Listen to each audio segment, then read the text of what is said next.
Selanjutnya kita ngaji kitab Ihya Ulumuddin. Pembahasan utamanya masih berkaitan dengan amar ma'ruf nahi mungkar. Nah, sebelumnya sudah dibahas tentang dalil-dalil amar ma'ruf nahi mungkar yang bersumber dari ayat Al-Quran, kemudian hadis Nabi. Nah, sekarang yang dibahas yaitu sumber dari asar. Asar itu yang sumbernya dari para sahabat. Wa amal asar, ya adapun sumber-sumber yang berasal dari para sahabat, ya terkait dengan argumentasi amar ma'ruf nahi mungkar. Imam Ghazali menjelaskan ya tentang beberapa kutipan terkait ucapan-ucapan para sahabat. Itu. Salah satunya Abu Darda. Faqad qala Abu Darda, sungguh telah berkata siapa Abu Darda. Ya, ini berarti sahabat, orang yang hidup pada zaman Nabi radhiyallahu anhu. La ta'murunna bil ma'ruf wala tanhanna 'anil munkar. Hendaklah kalian menjadi orang yang amar ma'ruf dan nahi mungkar. Ya, tentu ada penjelasan sejauh mana kewenangan kita dalam amar ma'ruf nahi mungkar. Ya paling tidak kita dari lingkungan terkecil kita, ya, keluarga kita, ya, lingkungan kita berada. Nah, karena itu sesuai dengan ya kewenangan dan kapasitasnya. Gitu. Paling tidak kita sudah melakukan hal itu. Ya. Jangan sampai dalam keluarga kita ada kemungkaran kita diamkan. Gitu. Ya. Tugas seorang orang tua ya sebagai kepala rumah tangga ya wajib amar ma'ruf nahi mungkar ya untuk anak istrinya. Gitu. Kalau seorang kiai juga wajib amar ma'ruf nahi mungkar ya terhadap para santri-santrinya, karena itu kewenangan di bawah ya seorang ustadz, seorang kiai atau seorang ya bapak yang menjadi kepala rumah tangga. Gitu. Jangan sampai di lingkungan terdekatnya ya terdapat kemaksiatan tapi diabaikan, tidak ada amar ma'ruf nahi mungkar. Ini yang nantinya bisa menjadi malapetaka. Ya, gitu. Jadi kenapa kita kok harus amar ma'ruf nahi mungkar? Ya supaya murkanya Allah itu tidak turun. Gitu. Sebab di hadis sebelumnya dijelaskan kalau ada orang alim di sebuah kaum kemudian dia membiarkan sebuah kemungkaran tanpa melakukan amar ma'ruf nahi mungkar, itu ketika Allah menurunkan sebuah musibah ya akan menghantam siapa saja yang ada di dalamnya, sekalipun di situ ada orang soleh.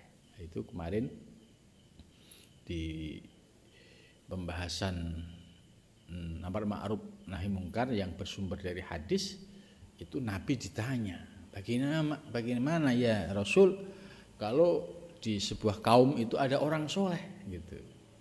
Ya sama saja kalau dia tidak amar ma'ruf nahi mungkar, ya Allah akan menurunkan ya bencana ya terhadap mereka dan semua yang baik maupun yang buruk ya terkena dampaknya.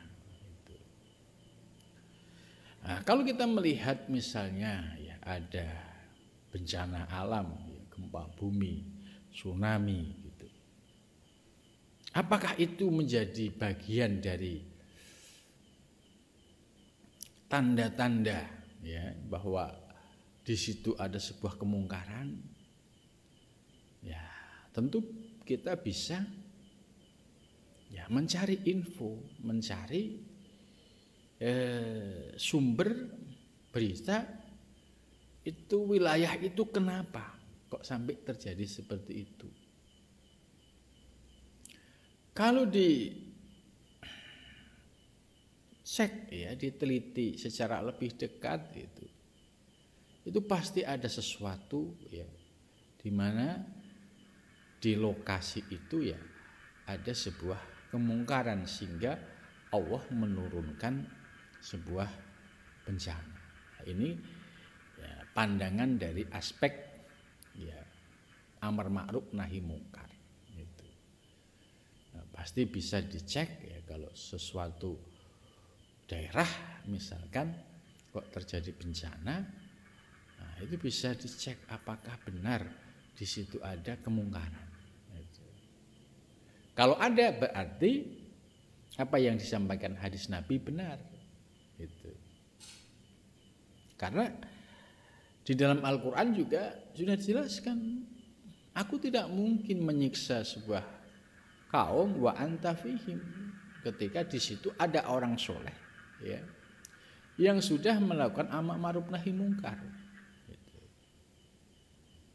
Tapi kalau orang solehnya mendiamkan, tidak amar ma'ruf nahi mungkar, ya itu tidak menyebabkan mereka aman dari musibah, tapi justru juga Allah akan menurunkan sebuah musibah. Gitu.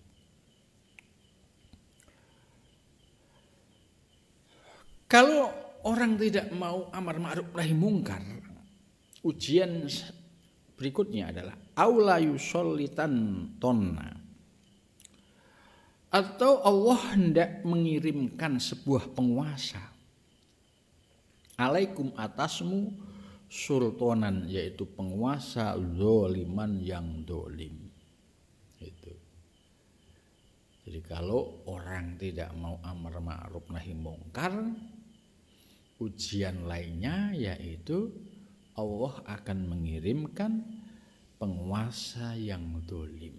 Ya, penguasa yang dolim itu yang seperti apa? Ya, penguasa yang yang kebijakannya merugikan rakyat, ya bisa menguntungkan dirinya. Itu.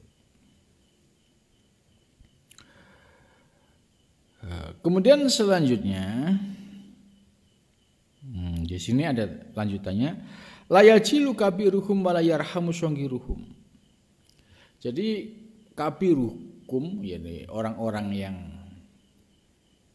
dewasa, itu maksudnya masuk tokoh ya, elit itu mereka tidak ya, memiliki ya keagungan, dan juga sogirukum wala yarhamu sogirukum, dan orang-orang kecilnya tidak memiliki kasih sayang. Gitu. Jadi suasananya ya tidak nyaman, ya. Elitnya ya tidak memiliki ya keagungan, harga diri. Gitu ya. Dan sogirukum ya, rakyat kecilnya ya tidak memiliki belas kasihan sesama. Wayatu alaihi yarukum, dan akan berdoa kepadanya yaitu orang yang terpilih. Ya, masih ada orang-orang yang terpilih di antara mereka. Fala yustajabu lahum, gitu. Maka tidak akan dikabulkan bagi mereka. Jadi wayat alaihi yarukum, andai ada orang yang terpilih itu berdoa, itu fala yustajabu lahum, doanya tidak dikabulkan. Watang tasirun, dan mereka menolong, fala tangsurun, dan dia tidak menolong. Watastaghfirun, dia minta ampun, fala yufar lakum, dan tidak diampuni. Ini menurut Abu Darda ya, salah satu sahabat yang zaman itu ya sudah punya analisis soal pentingnya amar ma'ruf nahi mungkar. Dan apa yang dijelaskan oleh Abu Darda ini, kalau kita lihat situasi, kondisi ya, itu memiliki ya relevansi ya dengan kondisi ya, dunia ya, terutama kalau kita tidak mampu amar ma'ruf nahi mungkar.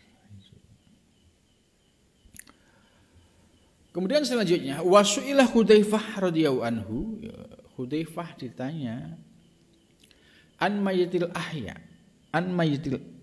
ihya, dari mayitnya orang yang hidup. Faqala alladzi la yunkirul munkar biyadihi. Maksudnya orang hidup tapi sudah mati gitu. Jadi dia masih hidup tapi statusnya ya sudah kayak mayit. Nah, itu ciri-cirinya gimana? La yunkirul munkar, yaitu orang yang tidak bisa mengingkari kemungkaran. Biyadihi, dengan tangannya. Ya, tangan ini ya maknanya ya bisa kekuasaannya. Nah, seorang kepala rumah tangga dia punya kuasa ya memberikan amar ma'ruf nahi mungkar untuk keluarganya. Seorang kiai bisa amar ma'ruf nahi mungkar ya untuk para santrinya. Pak RT, Pak RW ya sampai tingkat bupati, gubernur, itu semua punya wilayah untuk amar ma'ruf nahi mungkar sesuai dengan porsinya. Lah kok dia nggak mau amar ma'ruf nahi mungkar gitu. Nah ini disebut ini sudah hidup tapi mati gitu. Hidup tapi mati, artinya orang sih hidup tapi nggak punya peran apa-apa ya, seperti orang mati. Wala bilisanihi, dan juga tidak berani menyampaikan dengan lesannya. Lesannya diam. Wala biqalbihi, dan juga tidak berani menyampaikan ya, artinya hatinya ikut ingkar itu enggak. Ini kan bahaya. Jadi hatinya ya lihat kemungkaran tidak terpanggil, kemudian lesannya untuk komentar, untuk menyampaikan nasihat masukan juga enggak dilakukan, apalagi orang yang memiliki kebijakan, kekuasaan ya tanpa bisa melakukan amar ma'ruf nahi mungkar ini oleh Hudzaifah disebut ya hidup tapi mati gitu.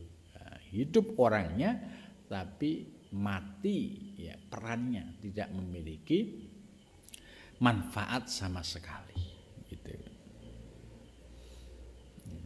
Ya, ini ya kritik buat kita yang hidup pada zaman saat ini.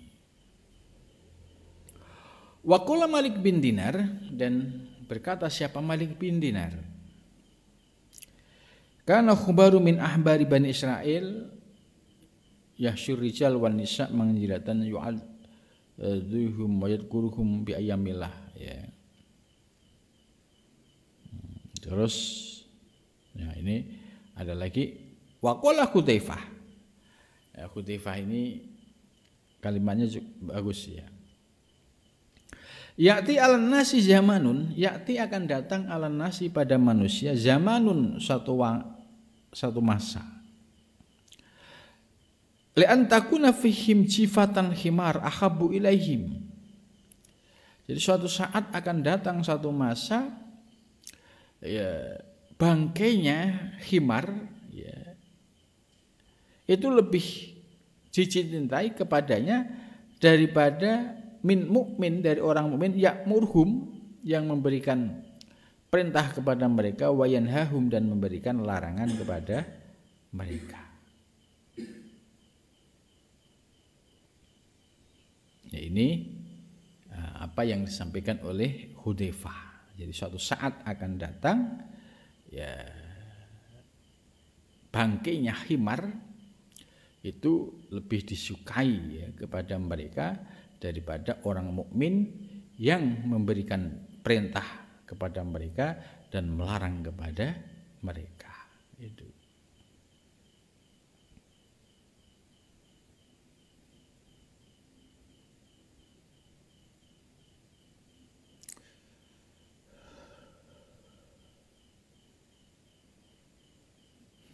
Terus selanjutnya waqala Bilal bin Sa'id, ya.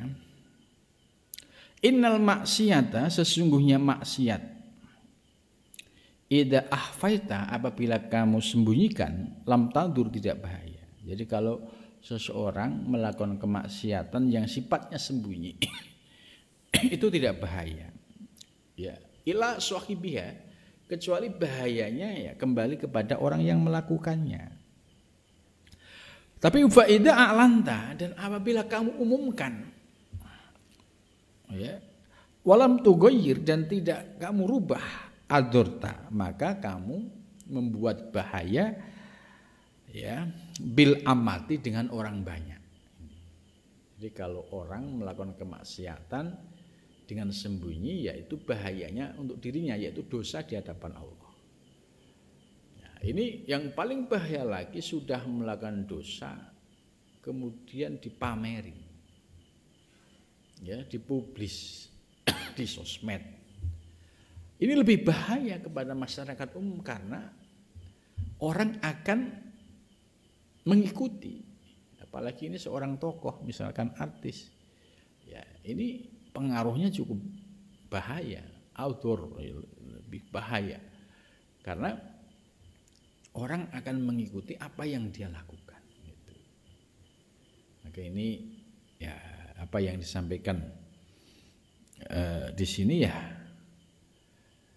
relevan dengan kehidupan zaman sekarang. Gitu. Maka kalau ada artis melakukan tindakan kemaksiatan di publik, dilihat oleh jutaan mata, kemudian jutaan mata ini terinspirasi untuk melakukan.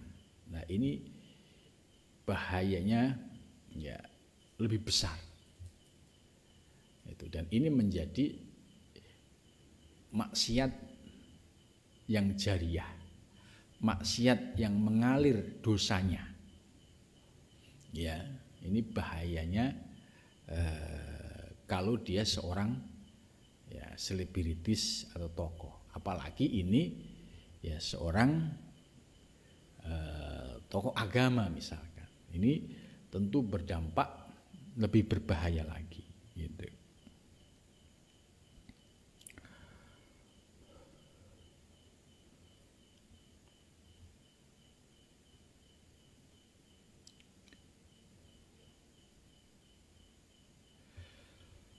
Wa hadza yadullu ala anna man azaza anil amri bil ma'ruf fa alaihi ayyabud an dalikal maudi. Jadi menurut Imam Ghazali, andai misalkan ada orang yang tidak mampu untuk amar ma'ruf nahi mungkar, maka lebih baik fa'alaihi ayyabuda, lebih baik menjauh dari tempat tersebut. Wa yastatiru anhu hatta la yajri bimasyhadi minhu, ya, sehingga dan dia juga ya menutupi ya dari tempat kemungkaran tadi ya, sampai ya dia tidak menyaksikannya. Gitu. Ini kalau solusinya tidak mampu untuk amar ma'ruf nahi mungkar. Wa qala Ali bin Abi Thalib, ini ucapan Sayyidina Ali bin Abi Thalib radhiyallahu anhu. Awwalu ma tahlibuna alaihi minal jihad al jihad bi'aidikum. Pertama kali yang dapat mengalahkan dari jihad yaitu jihad dengan tanganmu. Ya. Ini makalah ini sangat relevan dengan kondisi zaman sekarang. Ya. Ya. Bahwa jihad kita di zaman sekarang itu bisa dengan media, bisa dengan tangan. Kita menulis status ya yang menunjukkan amar ma'ruf nahi mungkar. Ya, ini bisa menjadi jihad kita, perjuangan kita, gitu. Summal jihad bi alsinatikum. Nah, bi aidikum, yang pertama dengan tanganmu. Ya, tangan itu bisa bermakna kekuasaan, tapi kalau zaman sekarang Biaidikum itu ya dengan medsos. Ya, jari kita menulis kalimah-kalimah ya untuk membela kebenaran. Ya, ini juga termasuk jihad biaidikum. Setelah tanganmu summa jihad bialsinatikum. Setelah itu jihad dengan lesanmu. Lesanmu yaitu ya berani menyampaikan kebenaran. Ya, seperti ya berceramah, mengajar, nasihatin orang, ini bialsinatikum. Ini juga menjadi bagian dari jihad. Kemudian summal jihad biqulbikum. Kalau itu tidak mampu ya sudah. Jihad dengan hatimu, ya hatinya ingkar terhadap ya kemungkaran yang ada. Itu. Ini ya selemah-lemahnya iman.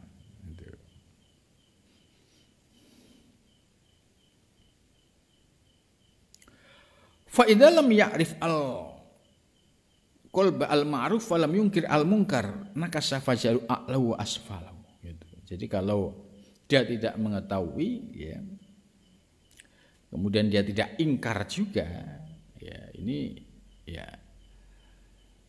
dia akan masuk menjadi bagian dari itu. Maka ingkar bil qalbi ya ini salah satu cara ya untuk menyelamatkan diri.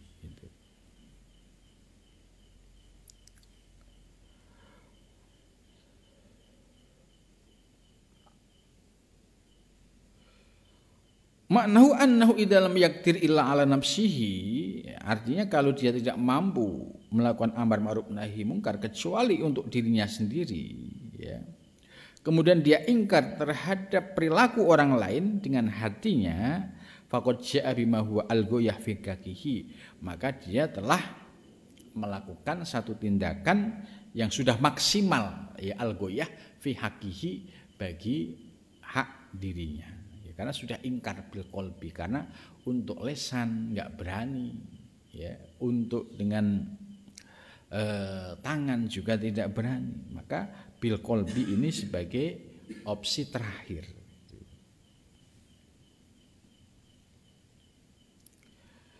Kemudian wakil lil Fudail ditanya, ala ta'muru wa tanha, ya, apakah kamu tidak amar ma'ruf nahi mungkar?